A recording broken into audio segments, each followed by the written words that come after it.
On October 22, 2013, the very day we recognized as the National Day of Protest Against Police Brutality, 13-year-old Andy Lopez Cruz was slain by Sonoma County Sheriff's Deputy Eric Gelhaus, after claiming he mistook a toy airsoft rifle for a real one and shot at Andy 8 times, 7 of them piercing his 13-year-old frame and killing him instantly after reportedly issuing a warning to put your gun down. The radio dispatch received a call from Gelhaus's partner, suspect with a gun, shots fired, all within a 10-second span. 10 seconds. Even some outrage this morning, all of it stemming from the shooting death of just a 13-year-old little boy. He died on Tuesday after being fired on by police. The entire episode now raising a lot of questions. 13-year-old Andy Lopez was in the 8th grade, a trumpet player, popular, smart, and capable, according to administrators at his school. On Tuesday afternoon, Lopez was carrying a pellet gun that was designed to look like an AK-47. Police say they ordered him to drop it. He was holding the weapon in his left hand. He began to turn toward his right in the direction of the deputy, and in so doing, he moved the gun toward the direction of the deputy, and the deputy's mindset was that he was fearful that he was going to be shot. Lopez was shot several times and died at the scene. It's not a grown man walking down the street with a gun. It's a 13-year-old little boy. You can tell him, just put it down and like clarify with him that it's not a real gun. Cops shouldn't have shot him 6, 7 times, however many times that they shot him. Should have, yelled at him. I mean, I'm sure you could tell he's a 13-year-old boy. He's not some maniac. One man says he saw the police arrive in his rearview mirror just moments after he warned Lopez to put the rifle away. He pulled over to the kid walking side, and he just opened the door and shoot it. A memorial for Lopez is growing at the scene of his death and at his school.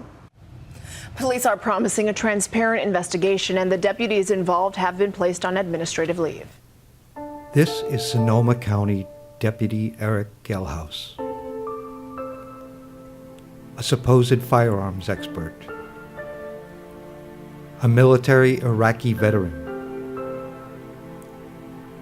a gun advocate that in the wake of the Sandy Hook tragedy signed a petition against restrictions on weapons, much like the one he supposedly thought Andy Lopez was carrying.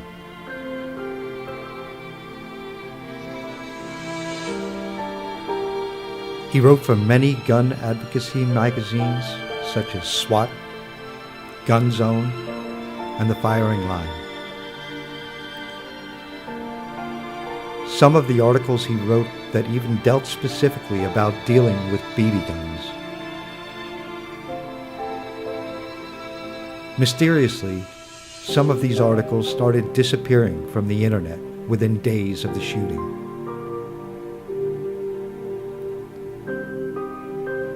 In a 2008 column entitled Ambush Reaction in the Kill Zone, Gelhaus reflected on the need to possess the mean gene to survive in the kill zone, adding that today is the day you may need to kill someone to go home. If you cannot turn on the mean gene for yourself, who will? Among the witnesses he's heard from, Ishmael Mondragon, who had seen the boy carrying the rifle, who warned him to put it away, and then in his rear-view mirror, who watched events unfold. He pulled over to the kid walking side, and he just opened the door and shoot it. 3 shots on it. Did he warn the kid to put the gun down? I don't hear anything like that. I'm like a 50 feet away from them, but I'm stopping when that happens. You're watching?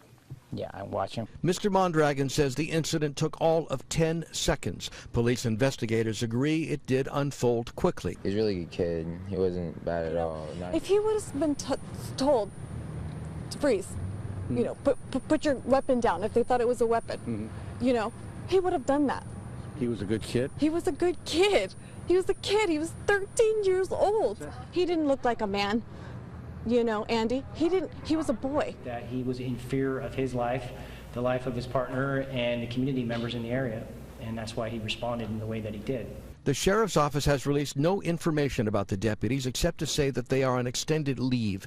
But in a community where deputies have now shot and killed 3 people this year, the shooting of a 13-year-old boy is testing public faith, to say the least. It looks like I'm thinking to have a police to protect the people, but in this case, this police doesn't protect me, protect nobody. They like a criminal.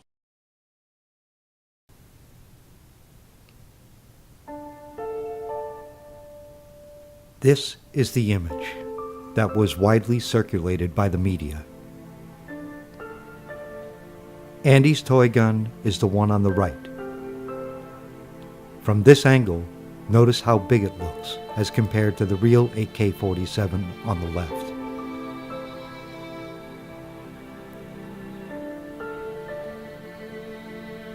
Now look at this image from a more direct view. Andy's gun was roughly 3/4 the size of a real AK-47. And yes, Andy's gun should have had an orange tip on it as specified by California state law. His friends have stated that Andy dropped the gun and broke the tip off the day before the incident.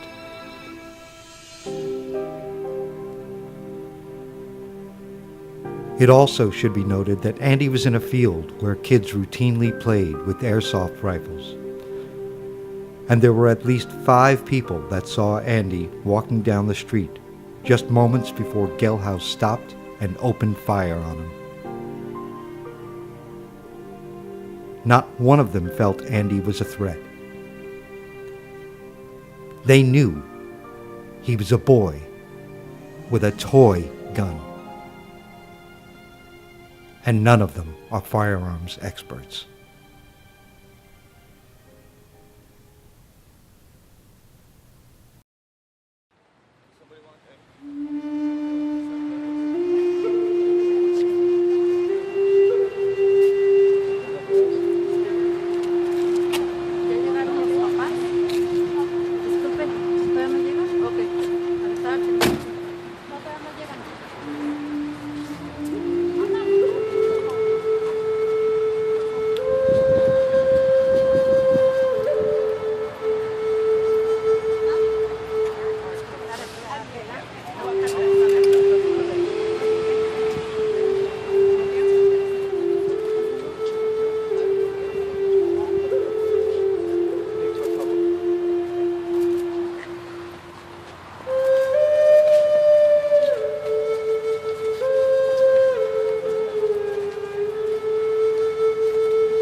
As a little kid, did you ever play with a toy gun?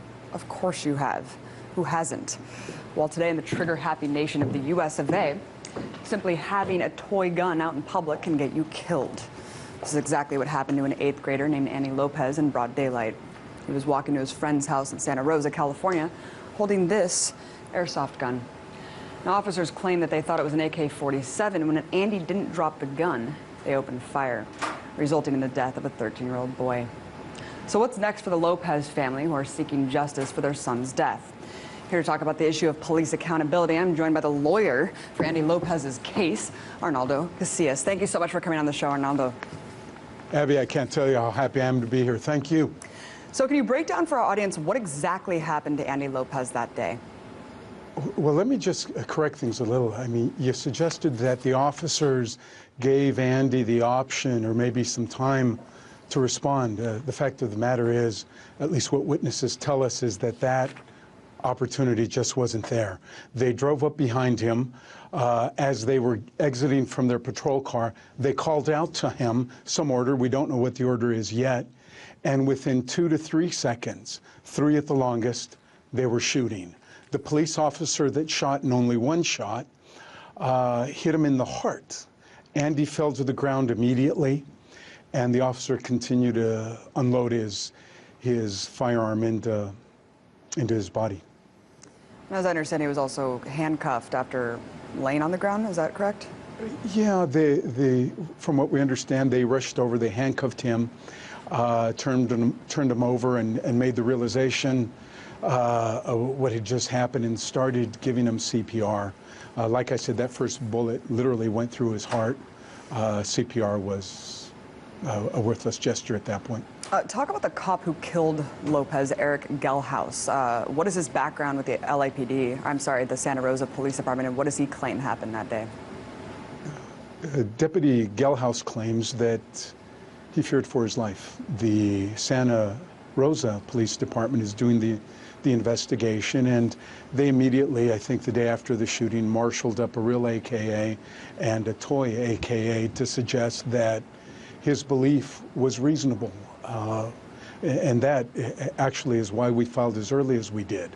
In our opinion, it's a done deal. They've already decided they will determine that the shooting was reasonable.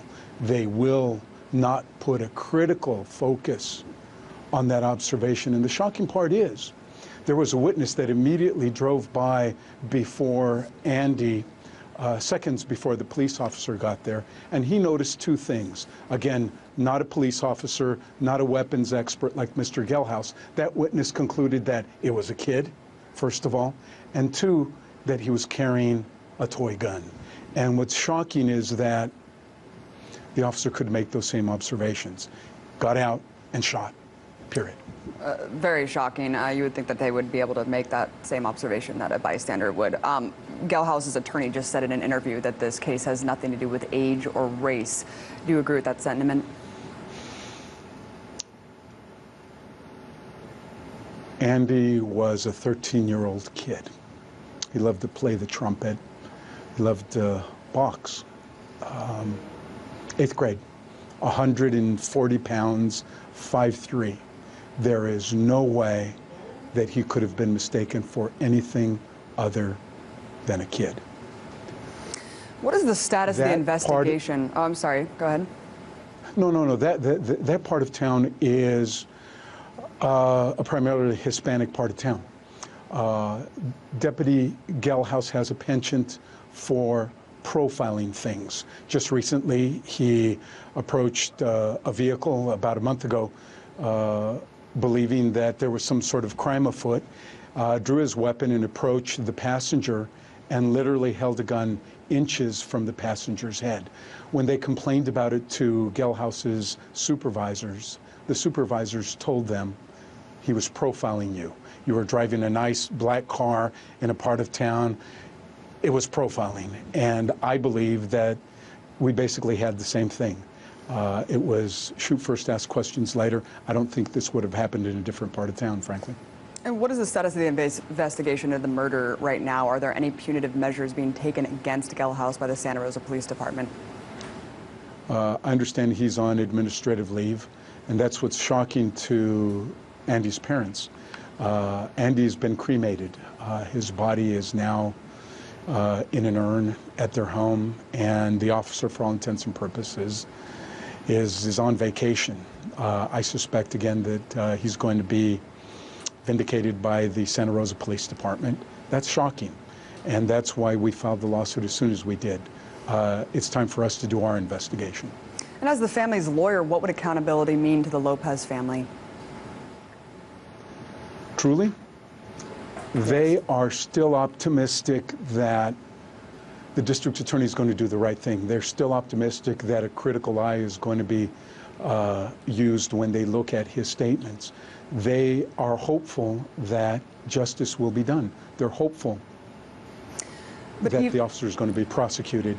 I want to share that hope. I'm not as confident. You know, it does seem like even when lawsuits are filed and won against the police department in these cases, taxpayers are the ones to foot the bill, of course, and cops are rarely jailed, let alone punished. How can we expect the police to police themselves and get any more accountability for this? Well, one thing I think you hit on a very important note. The folks like you and me, the voters out there in Sonoma County, have to speak up. I mean, they're going to be hit with verdict after verdict because these shootings are shocking. These shootings are unjustified, and they need to let their own voice be heard. They're the ones that have to speak, and they're the ones that should vote. For example, a sheriff whose policies lead to excessive force regularly, that sheriff shouldn't be sheriff. I think it's time for the voters to speak on this issue too. And is there anywhere where we can quickly go to have our audience help out with this case and put pressure on the police?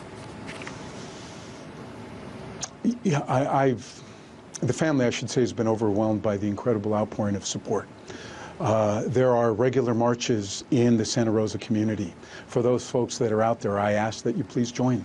But I do want to make sure that folks know, and something that both Rodrigo, Andy's father, and Suge, Andy's mother, have urged everybody that's marching on Andy's behalf to please be peaceful. That's something that Andy would want. Thank you so much, Arnaldo Casillas, lawyer for the family of Andy Lopez. Appreciate your time. Abby, thanks.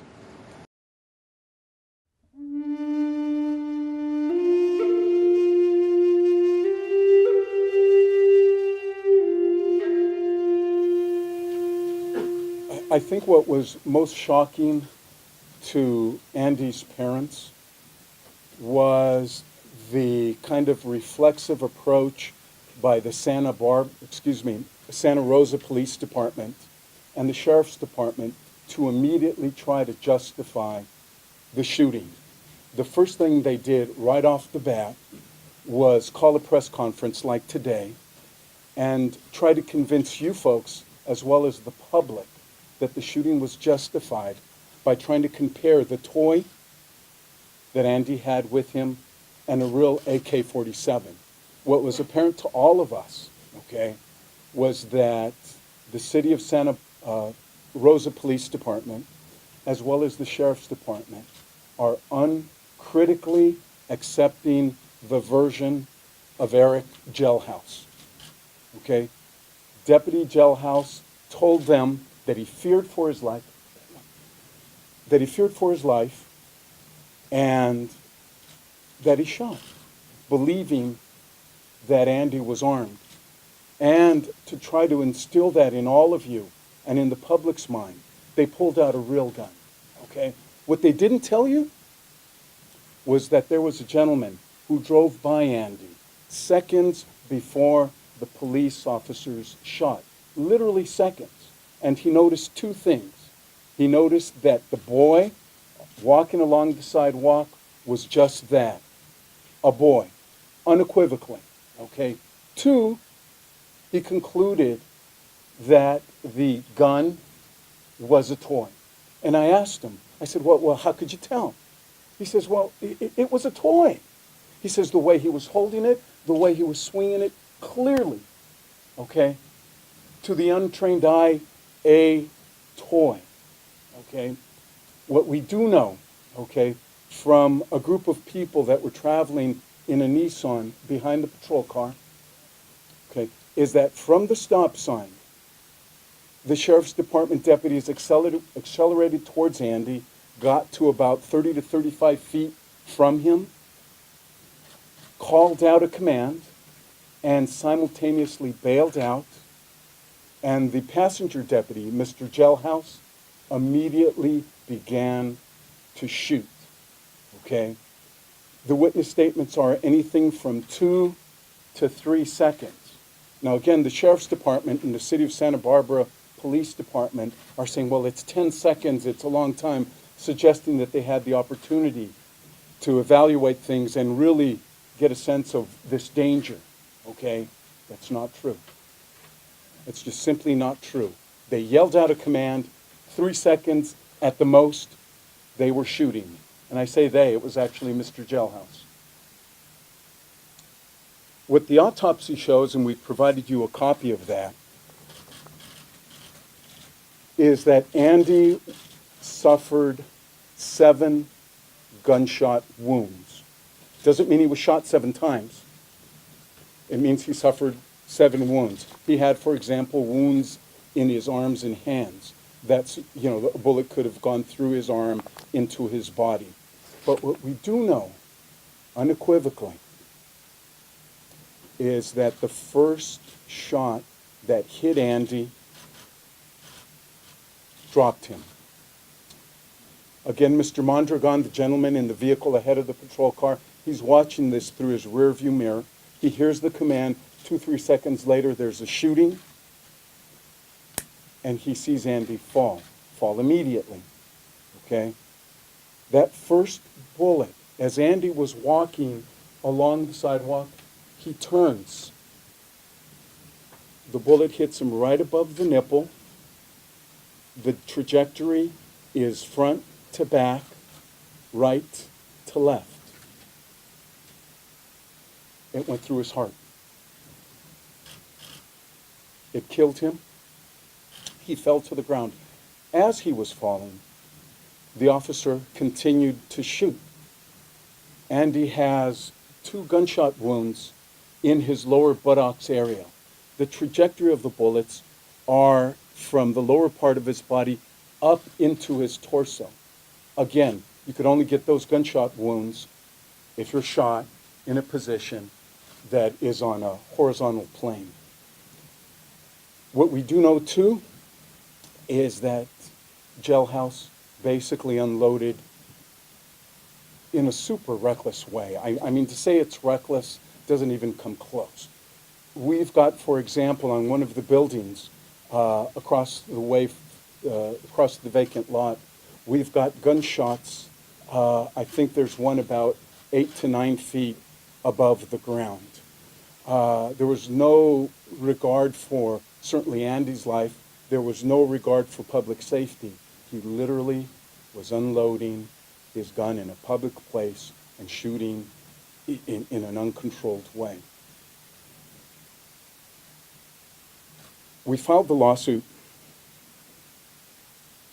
as Rodrigo and Suge would tell you, because we want an uncritical and honest investigation. And we believe that the only way we're going to get an honest investigation, an uncritical investigation, is if we do it ourselves. And that's what we're going to do, okay? As soon as we get the opportunity to, we will take the deposition of Mr. Gelhaus. We will ask him the hard questions that we would hope the police department, the sheriff's department, and maybe even the FBI would ask, okay? We will ask him, what the hell were you thinking, okay? This is a 13-year-old boy, okay? He is 5'4". He is 140 pounds. There should be no doubt in anybody's mind that the person he was approaching, that the kid he called out a command to, was just that, a kid. And we're going to ask him this question too. What did you expect him to do when you called out, if not turn around and look at you? Okay? He can't use his own bad tactics to try to justify a shooting. If there really was an armed person on that street, you don't drive up to him, rush him, and surprise him. What Andy did was what anybody who has had no experience with police, and I want to emphasize that, okay? Andy was a 13-year-old kid who loved basketball, okay? who loved going out into the rural area and working on the farm. Okay? Andy was a kid whose friends and teachers truly thought he was charismatic. Okay? Truly thought that he was a great, kind boy. Andy was just that, a kid. He shouldn't have been shot, and we are going to prove through our investigation, through our lawsuit, that the shooting of Andy Lopez was absolutely and unequivocally unjustified.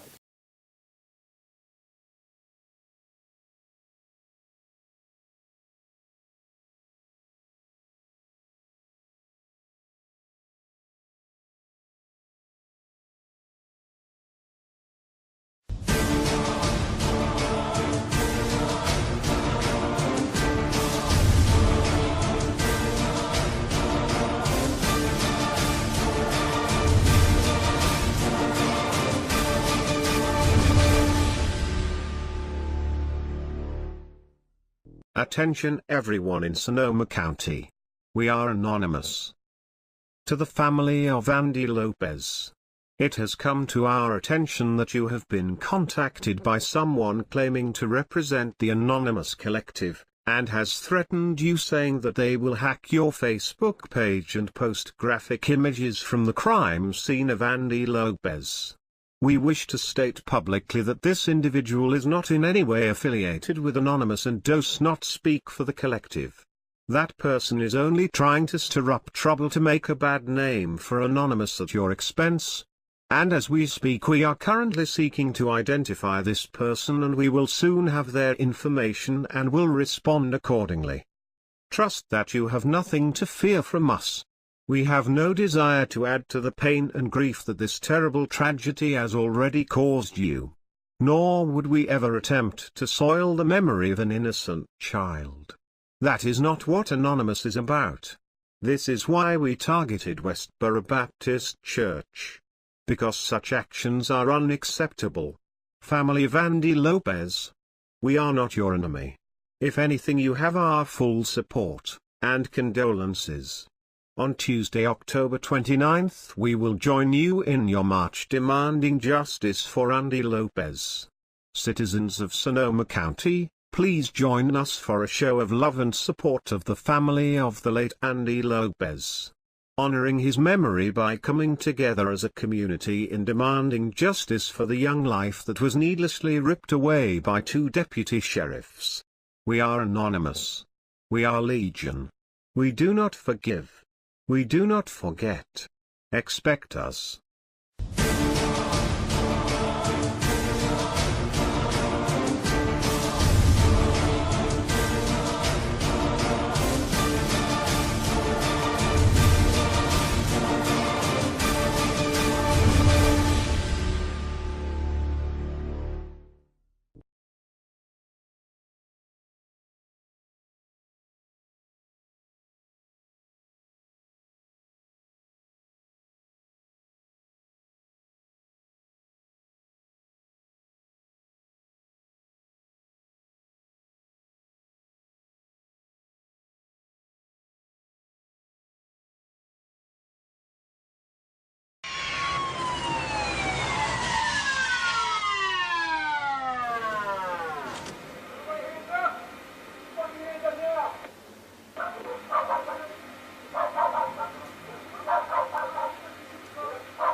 Hey, dude, bogus shit. Bogus shit. They said I had a gun in my car. Bogus.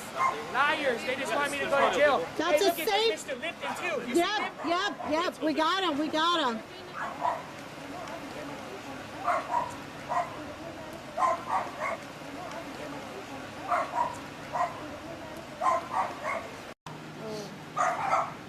Is Mrs. Mendoza still over here? Yes. Mrs. Mendoza? Hi. I just want to know if you had any questions before we left. What's going on? Well, what happened was Jose's Suburban was involved in a brandishing incident with a handgun. It was? Yeah. So everybody's been looking for that car. And then one of the deputies saw him on the Corby Auto Row, and then we lost him. And then one of my deputies pulled up here as they were all getting out of the car. So Jose's being arrested for pointing a gun at somebody. Okay. But everybody else is being let go. Did you guys find a gun?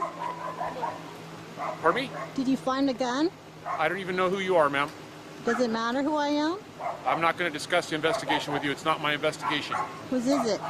It's Santa Rosa Police Department's investigation. Is this your jurisdiction? Anyway, so if there's any other questions you have, Pregúntale si encontraron una pistola.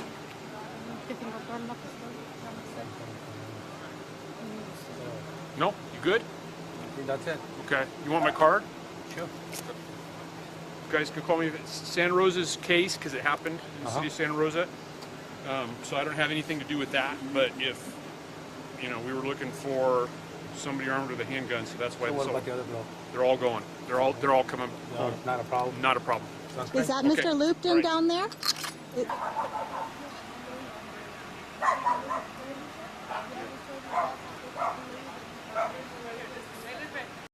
So what happened? Let me see. Messed up right there. No, she's from our group. They just threw me in the car, They had the cuffs all the way down. They had like digging in my skin the whole time. Okay. That's pretty much. You handcuffed? Yeah. Okay. And you were in there too? Yeah. You were handcuffed? Do you have any more? Well, it doesn't show that much, but. Did it hurt? Yeah. This one. Oh, you were handcuffed too? Yeah. Okay. So you were in the. I'm looking, you loosen them up and he made them tighter. Yeah. He made them tighter when you asked him to loosen them up? He's like, this one's good, and I'm like, it's hurting. Okay. And where were you guys coming from? The store? Yeah, the Dollar Tree? We went to get posters for the flyers that we're going to make. It's cold. You guys, and then you guys were coming back? Yeah. Which way did you guys? Which way did you guys? What is that? We turned around. The marker we want to go get from my house just a while ago. And then this, because we're going to make the flyers. We went to go buy more. Okay. And it's bruised. It's bruised right there. Stupid gang test, I swear. And what? I'm not gonna talk to you guys. And you're pregnant? When they were handcuffing you guys, did they pull the guns on you guys? I mean, they did kind of. They did on you? Yeah. For gang, for gang of they put on good terms, all of us. Yeah, we're all on gang terms.